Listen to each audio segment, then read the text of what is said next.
900 billion CFUs includes 20 diverse strains that are scientifically proven. Huh?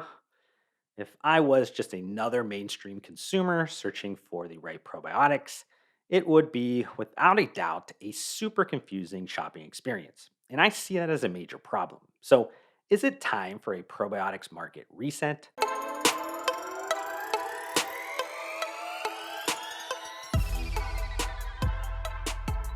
Probiotics are the go to for gut health, and outside of highlighting yogurt as a clear food example, probiotic supplements would be where most consumers reach if they were looking to maintain or improve the good bacteria in their body.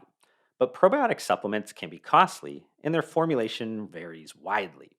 Traditionally, probiotic supplements were tailored to those looking to better their digestive health, but positioning has recently broadened into areas such as immunity or mood support as mainstream consumers better understand that nearly all internal systems of the human body are influenced by the gut.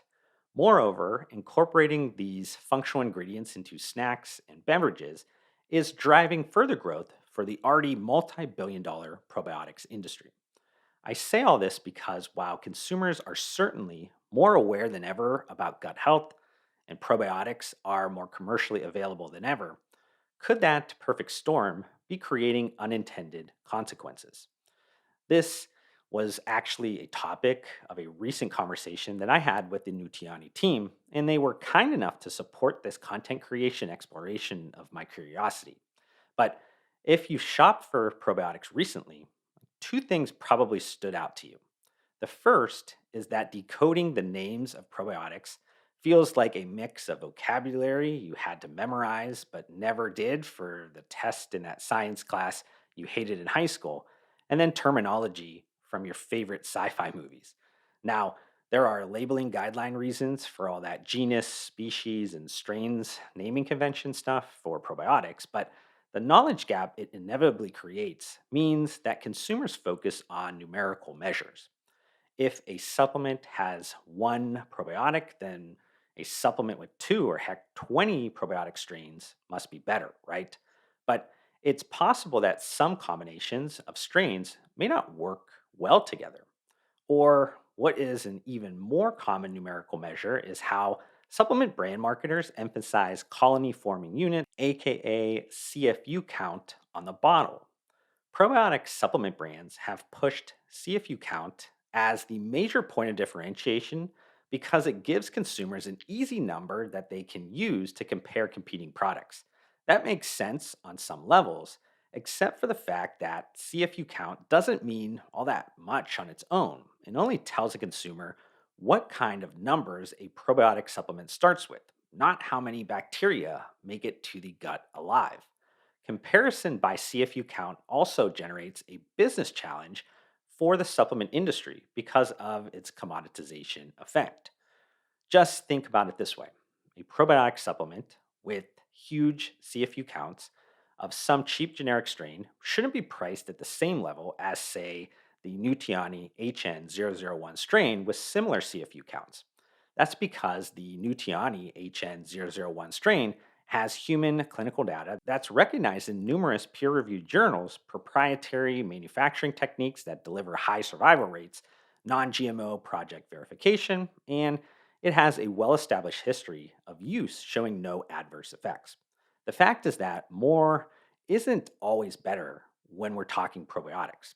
Nutiani looked at this like quality versus quantity question in a late 2022 survey that found consumers would prefer a product with a low CFU count of two clinically tested strains over one with high CFUs of 12 different strains but had no clinical testing. But I'll say that the biotics market overall has become extremely fascinating to me ever since I had the opportunity to attend and be the keynote speaker at Probiotic Americas 2021. Yet, I'll be the first to admit that I'm far from the subject matter expert that will get into like the nitty gritty of science, especially when it seems as though researchers are discovering more about the gut microbiome basically every day. So I decided to ask my good friend Noah Voreades to join me in a insightful conversation that helps drive home some points about the probiotic market. For those that don't know Noah, he is a scientific researcher and founder of the boutique consulting firm Gen Biome, that focuses on the intersecting areas of personalized nutrition, microbiome, genetic testing, CPG, and digital health. Also, Noah and I reference an article in like the first part of our conversation, which I've linked in this content's description for anyone interested in checking it out. But without further delay, here's our conversation. Let's just kind of jump right into this actually. And I want to kind of talk about a recent piece of like contemporary like news or I guess an article from mainstream media that I know for me was like reading it and you brought it up to me and I was like, huh, okay, this is probably causing a lot more confusion in this area because and obviously you can go into a bunch of detail in terms of things that probably fired you up about this one, but I don't think, in terms of the way that they were looking at this through like a nutrition first lens, I don't think that's bad. I don't think that that necessarily is a bad thing. I think that supplements as a whole, if it's probiotics or if it's any supplements, needs to be a supplement to the nutritional aspect of somebody's diet. They are not magic pills for any search. But I think what ended up being, at least for me, that kind of fired me up was that they were saying that, if you're healthy, these things are actually going to be problematic to you or bad or any of those types of things harmful. And I think that's the wrong message. That probably creates a ton of confusion in the market. But like, what were you kind of getting from that article? Yeah. Um, I think, like you, I think frustration mixed with confusion. Um, I felt that that article didn't really do a good job, I think, of setting the tone for what has been done in the entire probiotic ingredient space for probably, like, gosh, I don't know, the last 20 and 30 years. And particularly, I would say the quality of the science, the quality of like the studies, especially with any of the branded strains, has just been up leveled significantly. And I think that's a function of increased competition in kind of the probiotic ingredient space. But also, I think it's a function of the consumer becoming more educated and wanting something with some real teeth to it. And maybe the last point is that branded ingredient companies also are becoming a lot more mindful, both that they have to differentiate with scientifically validated ingredients, but also, like we saw with the 700-ish letters from, FDA, FTC, like brands have to be a lot more mindful as far as how they communicate claims. And so that basically backpedals them to say, let's go and work with ingredient companies that are doing things right. And then obviously you have industry trade groups that have been out there, whether it's ISAP or IPA, really, I think, pushing for an efficacious, good science type of, perspective. Um, I think the other problem with that article is that, when you kind of take like a first principles common sense approach to things, if this really was the case, why haven't more consumers, rejected the category? Why, have they, I don't think we've seen them generally stopping, consumption of probiotic and microbiome based, products. We've seen a plethora of launches of new products. We haven't really seen really any enforcement action, I think, overall, both from the FDA and FTC level.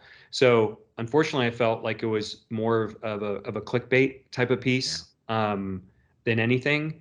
And I think it really, um, it ignores a lot of also the academic peer-reviewed science from world-leading key opinion leaders, across, both America, Europe, and in throughout Asia, that have shown, like, in countless studies, not only like really strong safety profiles, but also just like there being some legitimate efficacy markers there, on top of the fact that, you know, the FDA finally just approved, I think, two microbiome-based therapeutic, drugs for the treatment of recurrent C. diff that are 100% bacterial-based solutions. To my knowledge, there's no other kind of biotic ingredient component to it. So they had to pass a very high, bar to be able to get there. So overall, I think it probably got some attention, but my hunch is the average everyday consumer is not going to, candidly, either they didn't read it, they didn't see it, or it's not really going to influence them, because ultimately I think the consumer comes back and asks, well, is this true for me? And if they are a little bit concerned, they're going to go ask somebody like you or I, or somebody kind of in their tribe or in their community, is this true? And hopefully, I think there's enough education out there that the category overall is, safe and scientifically validated. And you mentioned around like branded probiotic strains, or I don't know, you could kind of lump those into maybe a term like premium. And Yeah. I guess I think about premium more towards ones that have like clinical research and have some validation to like a certain amount. And that's what we're kind of sticking to. Or, thinking about the other side, maybe towards like just the commodity, Yeah. and maybe that's a bad word or not, but I always think about those as like lowest cost strains that are really like priced essentially by the like the CFUs. It's just like how much can we kind of stuff there? Can you maybe talk through just the commodity versus, premium or branded strained kind of area? Yeah. The lens I'll take is, why are we seeing kind of maybe a rise in kind of this separation between premium and kind of commoditization? I think there's a few big factors that are driving it, right? If we look kind of at the probiotic space, gosh, even just 10 years ago, it's very different than what it looks like today, as far as just options, like even channels where it's being sold, how approachable it is for a consumer to get their hands on it, to become aware of a new brand. And so, as I think the entire category has grown, a few things have started to happen, right? You have B2B ingredient companies that have realized that um, they need to do something to differentiate themselves from the competition. And so they've invested in basically creating strains with higher levels of substantiation, even going to the extent of like looking at the entire genome sequence and verifying, that from a standardization perspective. And then, I think being much more mindful as far as wrapping, a regulatory layer and ensuring certain things, to shelf life and stability and all of that. Um, and that started to proliferate. And then so as they started to do that, also I think you have branded product companies that started to say, okay, as the space is becoming more crowded, some brands want to take a very science first approach, where some are a little bit more about lifestyle and kind of just general kind of consumer marketing. And so those finished product companies have started to ask for and inquire, within the B2B ingredient space, hey, what do you have that actually has some like incredible science behind it? So we feel confident it meets like the values typically of a founder or a few co-founders that have kind of a personal health mission behind it or a certain ethos as far as the standards they want to maintain. And then I think also, as I would say millennials and probably the younger Gen X, kind of demographic, as they've kind of like, gotten older and started to come into their higher earning years, and this prioritization around wellness, being much more proactive versus reactive. They're starting to really like dive deep into the science and wanting to understand things. And so I think that's where the premiumization is started to occur. And then I think, the commodity perspective, I think, like any ingredient will always be there for any category. And it has a purpose. It meets certain companies that are finished products, some of their kind of profiles. And also allows for certain price points to be hit for, maybe consumers. But I do think that it's incredible to see the quality of the science that's happening in the premiumization of probiotic ingredients. And then also I do wonder, as we kind of think about this shifting, again, regulatory landscape around the ability to make claims and, substantiate claims, if that's going to further drive the separation, and the inclusion of those premium strains. Um, but it remains to be seen. From your perspective, in terms of helping on that side of the business, in terms of formulating to drive if it's efficacy, and then also just trying to understand those questions around like how much is needed overall. I mean, those are things that I'm sure you're tackling constantly with clients, right? I mean, there's a lot of ways you can kind of answer this question. I think the consumer, when I have friends that ask me, what probiotic should I buy? Is this amount of CFUs good or not? I think the average consumer doesn't understand that more is always better. You know, it really does come down to it comes down to the science, and it comes down to, in the same way that, drugs are developed with, a certain efficacious, dose.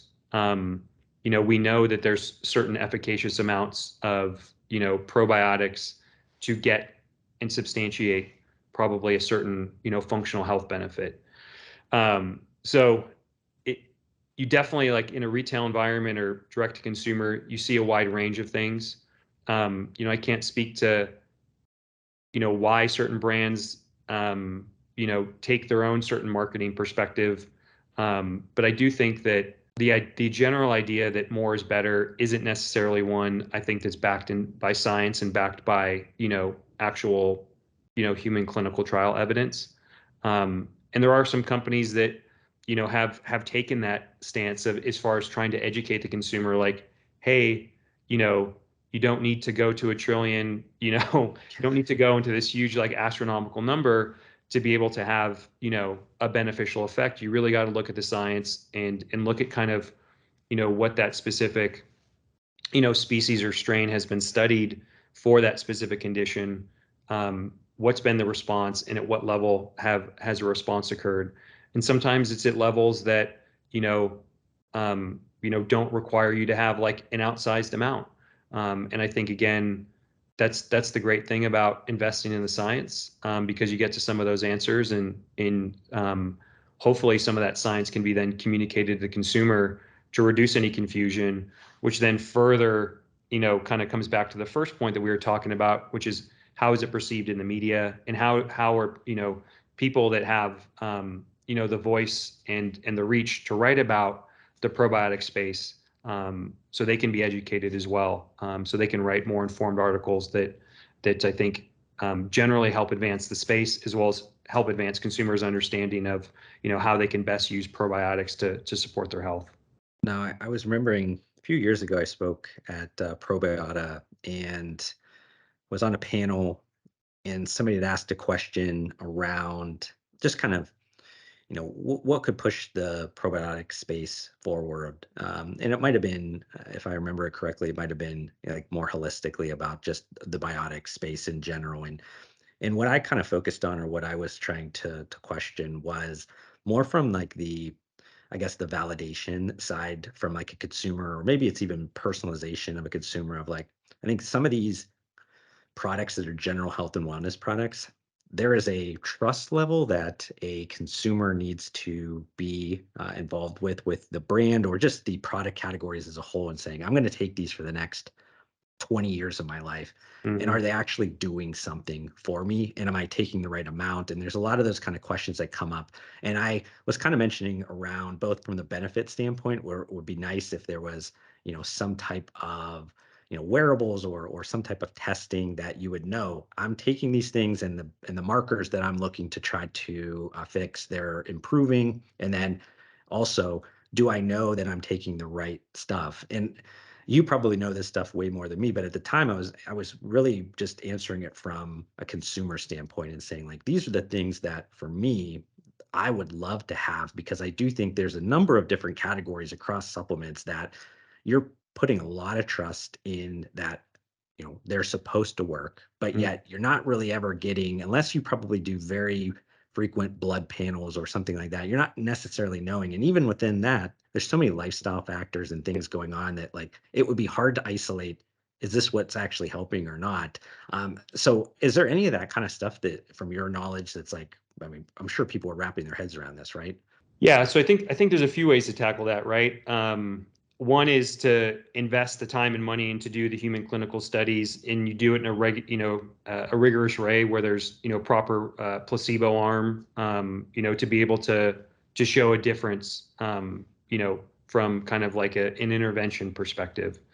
I think, as far as kind of the commercial landscape, there's companies that are starting to layer on, gut health testing is one example, to try and personalize, probiotic, a probiotic cocktail to get as close to N of 1 as possible, or to basically leverage, microbiome based testing to not only personalize potentially gut health, but other kind of like supplement categories. So it's definitely something that's becoming socialized. Has it reached kind of, I would say, a mainstream, usage and adoption at this point? Probably not.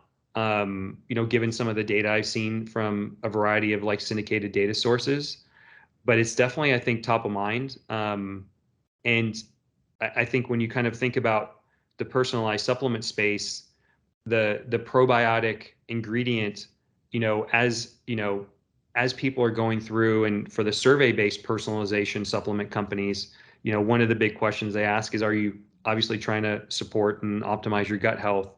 And, obviously one of the most approachable ingredients to add to any formulation is going to be a probiotic strain. But from a scientific perspective, again, I think we're still in the early innings of trying to really figure that out. And candidly, I think some of the challenge is most of the probiotic strains that we have available to us are lactic acid bacteria. And they're basically strains that can be stable. We found a way to stabilize them, put them into a powder, put them into a capsule, put them into a food and beverage.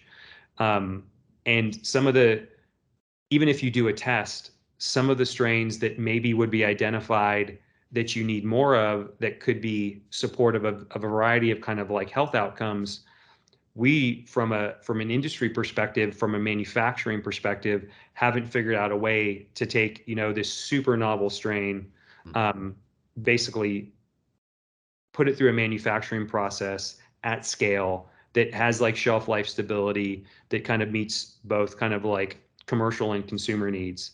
But there are some companies on the horizon that are trying to figure that out, as well as I think some interesting kind of like technologies that are related to formulations that, whether it's like microencapsulation or other type of technologies that maybe will allow us to move in that direction, which is exciting.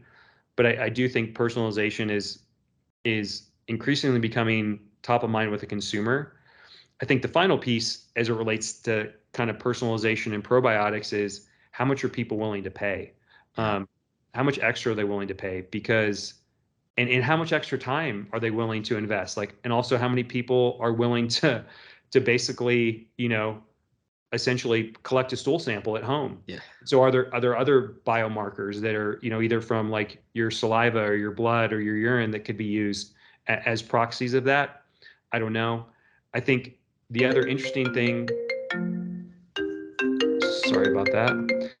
I think the other thing that's interesting is for a very long time, we've really been kind of constrained to understanding the gut microbiome from basically the large intestine. And so now there's some technologies that are out there that allow you to swallow a little capsule. It's very inexpensive, and it can basically sample your small intestinal microbiome, which has been super, super hard to get at because basically you have to do some sort of like an endoscopy procedure. And so there's a cool company that's out there, and there's a few other kind of like capsule companies, in the space that I think might be allowing us to finally have end-to-end gut health multi-omic visibility, which will then allow us to say, what do I know about how a certain probiotic actually interacts throughout the entire GI? Or it's going to allow us to potentially, formulate some novel probiotics that's maybe specifically target something that's beneficial to the small intestine. So it's going to be, I think the next 5 to 7 years are going to be really interesting, both from how far is the consumer willing to pay and adopt new technologies to push personalization, and how much from a science and manufacturing capability can we advance things to be able to make that happen. But thinking, I guess, even a little bit more towards some other kind of growth areas or growth opportunities for, and it could be probiotics, but I guess we could think about this as biotics as holistically. I'm thinking, formats have been a big situation. I mean, even if we think about, we probably surveyed the person that would be walking down the street and we said probiotics, they would probably relate that to yogurt. Like I just think that's how people would think, like, oh, that, I need to get in yogurt. But then, okay, that's the way that it's always been thought of. Now we're starting to think, I think formats, innovation that way. And then also thinking about how do those formats work better within like retail distribution points and driving like consumer behavior, like all that stuff I think now is being approached in a much more strategic alignment way than it used to be. What are you kind of seeing from your side? Is that going to be a big driver in terms of like just different formats? I mean, obviously people could pick out product categories that are on fire right now, but I've seen more people thinking about, gut wellness in the CPG play, and trying to add them into different areas of their lifestyle that's more, relatable than just thinking about having yogurt in the morning.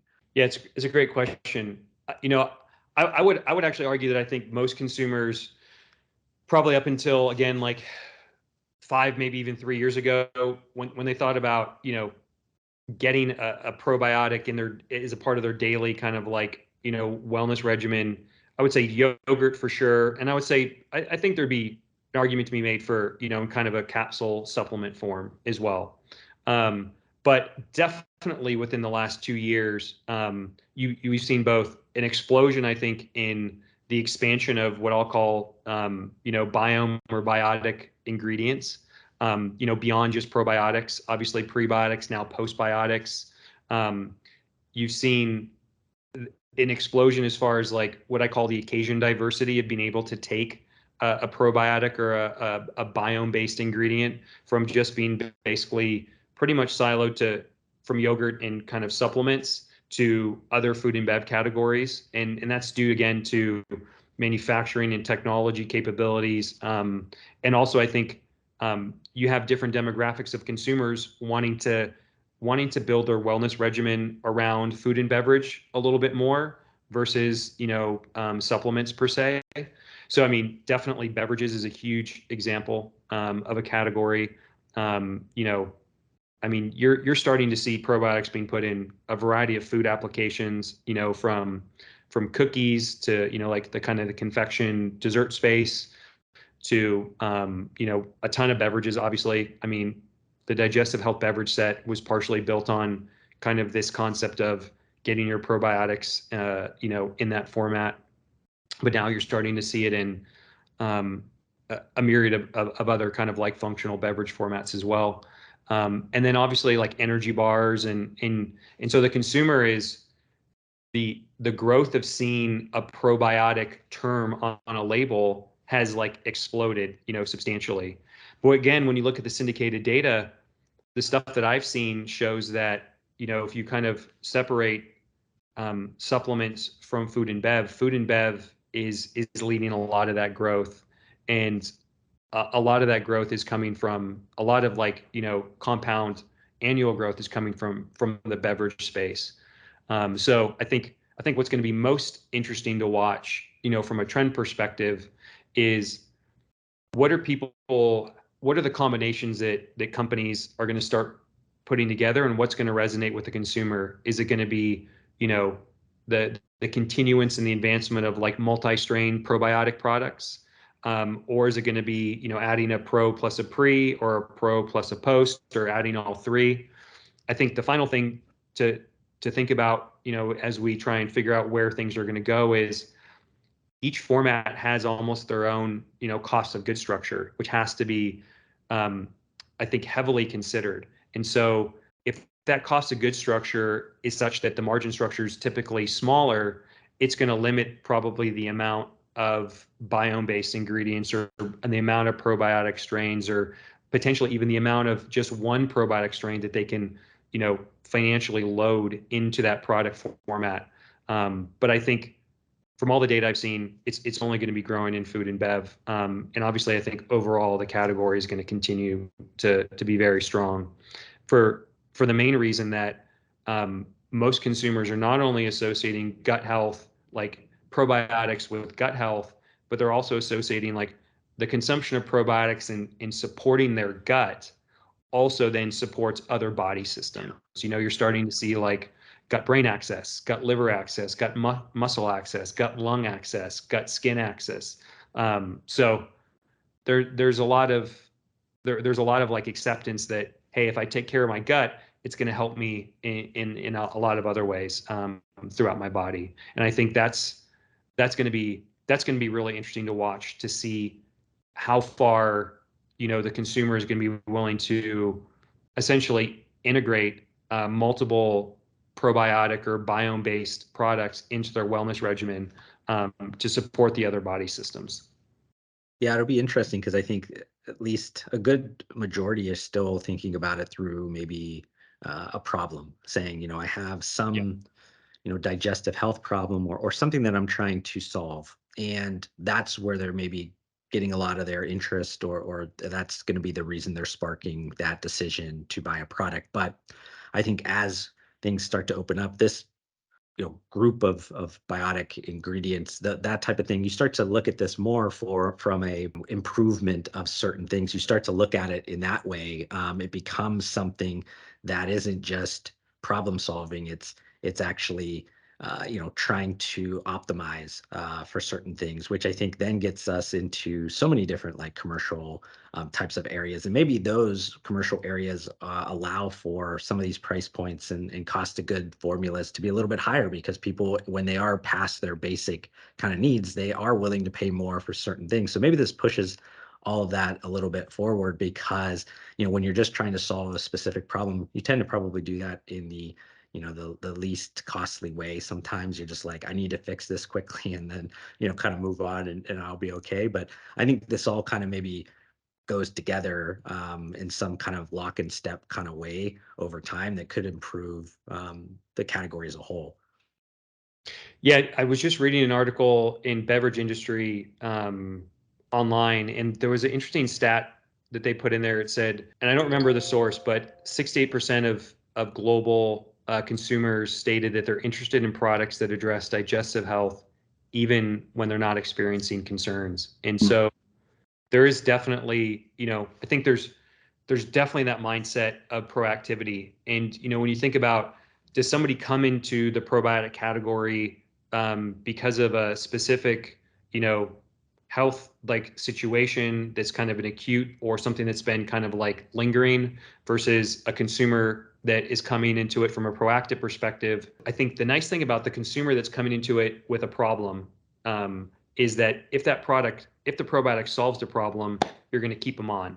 Yeah. And whereas it's almost like the flip side that the proactive consumer is coming into it because they know it's going to benefit them, and it's on the product and it's on the category to keep them there by showing them through like however they're feeling or whatever they're experiencing, whatever they're seeking to optimize, that it's addressing their needs, and it's then is going to keep that customer, continuing to buy that probiotic in whatever kind of format they prefer.